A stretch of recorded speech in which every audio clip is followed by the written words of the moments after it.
அஸ்ஸலாமு welcome to foodie with Binu channel. Hi friends, எல்லோரும் எப்படி இருக்கீங்க? அதுக்கு முன்னாடி நம்ம ஃபுட்டி வித் பினு சேனலை சப்ஸ்கிரைப் பண்ணி லைக் பண்ணி ஷேர் பண்ணி கமெண்ட் பண்ணுங்கள் friends. Hi friends, welcome to foodie with Binu channel. Beef ரோஸ்ட்டும் வெஜிடபிள் பிரியாணி நம்ம இப்போ எப்படி ரெடி பண்ணதுன்னு பார்க்கலாம் வாங்க ஃப்ரெண்ட்ஸ். இந்த காய்கறியை நம்ம க்ளீன் பண்ணிவிட்டு கட் பண்ணி எடுக்கலாம். என்ன காய்கறி இருந்ததோ அதை தான் இப்போ க்ளீன் பண்ணி நான் எடுத்துருக்கேன். இதை இப்போ நம்ம கட் பண்ணிடலாம். முதல்ல நம்ம பீன்ஸ் கட் பண்ணி எடுத்துடலாம். குட்டி குட்டியாட்டு கட் பண்ணிக்கிடுங்க. நம்ம இப்போ பீன்ஸ் கட் பண்ணி எடுத்தாச்சு. அடுத்தது நம்ம உருளைக்கிழங்கு கட் பண்ண போகிறோம்.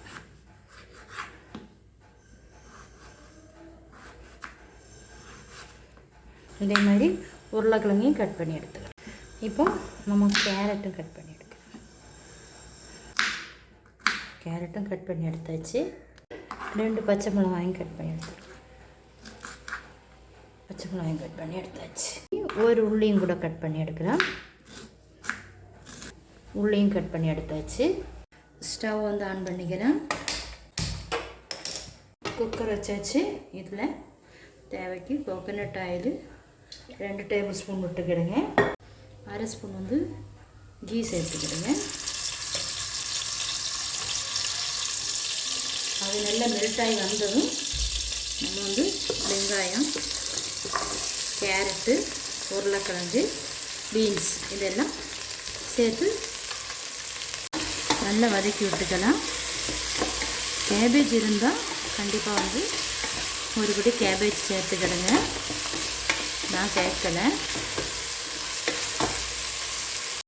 தேவையான அளவு சால்ட்டு போட்டு நல்லா மிக்ஸ் பண்ணி விடுங்க. அது நல்லா வதங்கிட்டு இருக்கும்போது இஞ்சி பூண்டு பேஸ்ட் 1 டேபிள் ஸ்பூன் போட்டுக்கிடுங்க. 1/2 டேபிள் ஸ்பூன் வத்தல் பொடி போட்டுடுங்க. 1/2 டேபிள் ஸ்பூன் சோம்பு பொடி போட்டுக்கிடுங்க. 1/4 டீஸ்பூன் மல்லிப்பொடி போட்டுக்கிடுங்க. மஞ்சள் தூள் பொடி 1/4 டீஸ்பூன் போட்டுக்கிடுங்க. மல்லி இலை போட்டுக்கிடுங்க. போட்டுட்டு நல்லா வதக்கி விட்டுக்கிடுங்க.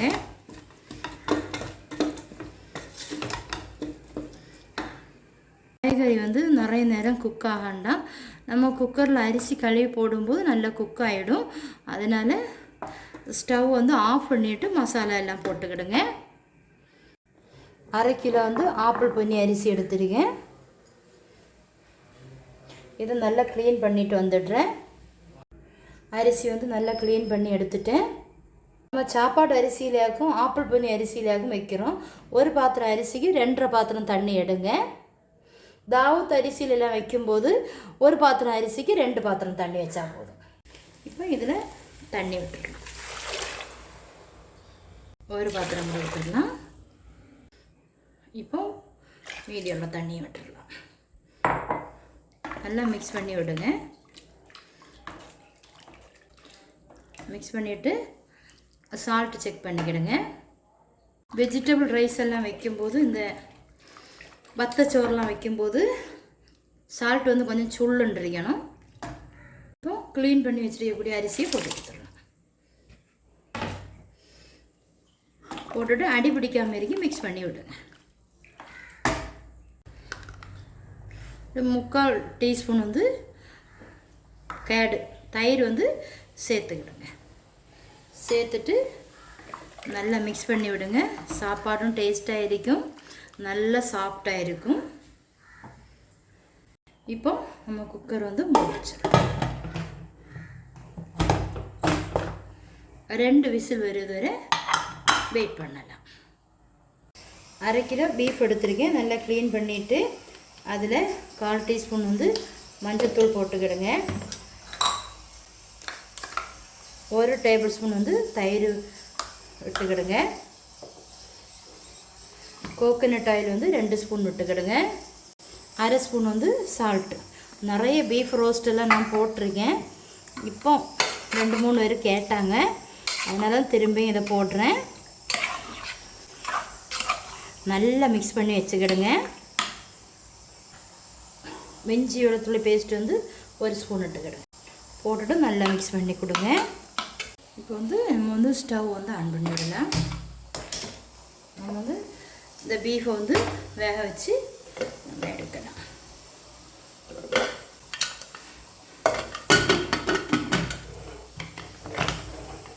ஒரு 4 விசில் பீஃபுக்கு வேகணும். நம்ம வெயிட் பண்ணலாம். இப்போ ரைஸ் வந்து ரெடி ஆகிடுச்சான்னு பார்த்துடலாம். விசில் எல்லாம் அடங்கிடுச்சு. ஓப்பன் பண்ணிடலாம். வா, ஒத்தையாக இருக்குது பாருங்கள். இப்போ நல்லா மிக்ஸ் பண்ணி விட்டுடலாம்.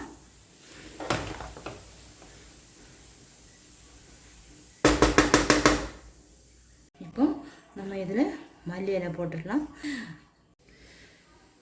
சூடாக இருக்கும்போதே குக்கர் மூடி வச்சு மூட வேண்டாம். ரைஸ் வந்து இப்போ கரெக்டாக இருக்குது. இப்போ வந்து நம்ம வந்து இந்த ஒரு ஸ்டீல் மூடி வச்சிடலாம். கண்டிப்பாக உங்கள் வீட்டில் நீங்களும் ட்ரை பண்ணி பாருங்கள். இப்போ நம்ம பீஃப் ரோஸ்ட் வைக்க போயிடலாம். இப்போ விசில் எல்லாம் நமக்கு அடங்கிடுச்சு. இப்போ வந்து நம்ம விசில் எடுத்துடலாம். பீஃப் ரோஸ்ட் வந்து வெந்துருச்சான்னு பார்த்துக்கலாம். நல்லா வெந்துருச்சு. இனி நம்ம வந்து வெங்காயம் எல்லாம் கட் பண்ணிடலாம். பீஃப் வந்து நல்லா சாஃப்டாக வெந்துருச்சு பாருங்கள். நல்லா சாஃப்டாக வெந்துருச்சு. இனி வந்து நம்ம வெங்காயம் எல்லாம் கட் பண்ணிடலாம். ஒரு கடாய் வச்சுக்கலாம். கடாயில் தேவையான அளவு ஆயில் விட்டுடலாம். ஆயில் ஹீட் ஆகிடுச்சு. கருவேப்பிலை ஏலக்காய் எல்லாம் போட்டிருக்கேன். 2 மீடியமான வெங்காயம் போட்டிருக்கேன். வந்து குட்டி கல் வந்து க்ளீன் பண்ணி எடுத்துக்கிடுங்க. ஒரு பிடி சின்ன வெங்காயம் போட்டுக்கிடுங்க. 2 பல் பூண்டு இட்டுக்கிடுங்க. 2 பல் பச்சை மிளகு போட்டுக்கிடுங்க. இஞ்சி அது கூட ஒரு துண்டு கிடக்கு, அதை போட்டு நல்லா இடிச்சிடலாம். நல்லா இடிச்சிடுங்க. சின்ன வெங்காயம் வந்து நம்ம பீஃப் ரோஸ்ட்டு கூட சேர்க்கும்போது நல்லா இருக்கும், டேஸ்ட்டாகவும் இருக்கும். அதுக்காக தான் எடுத்திருக்கேன். இந்த மாதிரி இடித்து எடுத்துக்கிடுங்க. ஒன்றும் பாதி மட்டும் இடித்து எடுத்துக்கிடுங்க. சின்ன வெங்காயம், பூண்டு, பச்சை மிளகு இதெல்லாத்தையும் இதில் போட்டு வதக்கிடலாம். இதில் ஒரு தக்காளி பழம் கட் பண்ணி வச்சுருக்கேன், அதையும் போட்டுக்கலாம். பழம் வதங்குறதுக்கு 1/2 ஸ்பூன் வந்து சால்ட்டு போட்டுக்கிடுங்க. பீஃப் ரோஸ்ட்லேயும் போட்டுருங்க, பார்த்துட்டு போடுங்க. இதில் மல்லி இலையும் புதினா இலையும் கட் பண்ணி வச்சுருக்கேன், அதையும் போட்டு நல்லா வதக்கி விடலாம். இதில் நம்ம வேக வச்ச பீஃபை வந்து இதில் போட்டுடலாம். இதை வந்து நல்லா மிக்ஸ் பண்ணி கொடுத்துட்டு ஒரு 5 நிமிஷம் வேக வச்சு. இப்போ 5 நிமிஷம் ஆயிடுச்சு. 1/2 டேபிள் ஸ்பூன் வந்து வத்தல் பொடி போட்டுடலாம். 1 டேபிள் ஸ்பூன் வந்து சோம்பு பொடி போட்டுடலாம். பெருஞ்சீரத்தூள் 1 டேபிள் ஸ்பூன் வந்து மல்லி, 1/2 ஸ்பூன் வந்து காஷ்மீர் சில்லி. கப்சா மசாலா பொடி வந்து நம்ம வீட்டிலே ரெடி பண்ணது. இதில் வந்து ஒரு 1/2 ஸ்பூன் போட்டுடலாம். மசாலா போட்டதும் தண்ணி விடாதீங்க. ஒரு 1/4 டீஸ்பூன் வந்து கீ வந்து சேர்த்துக்கிடுங்க. நல்லா மணமாட்டி இருக்கும். போட்டுட்டு இதை லைட்டாக வந்து மசாலாயை வந்து கிண்டி விடுங்க. அந்த சூட்லேயே இந்த மசாலா வந்து நல்லா வறுபட்டுடும். பக்கத்து வீட்டில் தான் விசில் சவுண்டு கேட்குது. குக்கரில் ஏதோ வச்சுருக்காங்க, அந்த சவுண்ட். சால்ட் வந்து ஆல்ரெடி வந்து இதில் போட்டிருக்கோம். மஞ்சத்தூள் வந்து ஆல்ரெடி நம்ம இதில் போட்டிருக்கோம். அதனால் இப்போ திருப்பி போட வேண்டாம். தேவைன்னு 1/4 டீஸ்பூன் வந்து சேர்த்துக்கிடுங்க. இது ஒரு 10 நிமிஷம் இப்படி மூடி வச்சுடுங்க, தண்ணி விடாத. இதில் தயிர் வந்து சேர்த்துக்கிடுங்க. நல்லா மிக்ஸ் பண்ணி விடுங்க. மசாலா எல்லாம் வந்து நல்லா ரோஸ்ட் ஆகிடுச்சு. இப்போ கொஞ்சமாக வெந்நி விட்டுக்கிடுங்க. பிரியாணிக்கு இது வச்சு சாப்பிடணும், செம்மையாக இருக்கும். ஆல்ரெடி வந்து நிறைய பீஃப் ரோஸ்ட்டு, பீஃப் கறி, சிக்கன் கிரேவி நிறைய போட்டிருக்கேன். இப்போ வந்து கேஷ்யூ நட் வந்து போட்டுடுங்க. இப்போ வந்து நம்ம மல்லியில் போட்டுடுவோம். மல்லியில் போட்டுட்டு ஒரு கிளறிட்டு இப்போ வந்து இதை மூடி வச்சிடலாம். பீஃப் ரோஸ்ட் வந்து ரெடி ஆகிடுச்சு. ஒரு கிளறிட்டு நம்ம இப்போ வந்து ஸ்டவ் ஆஃப் பண்ணிடலாம். மறக்காமல் ஃபுட்டி வித் பினு சேனலை சப்ஸ்கிரைப் பண்ணுங்கள், லைக் பண்ணுங்கள், ஷேர் பண்ணுங்கள், கமெண்ட் பண்ணுங்கள்.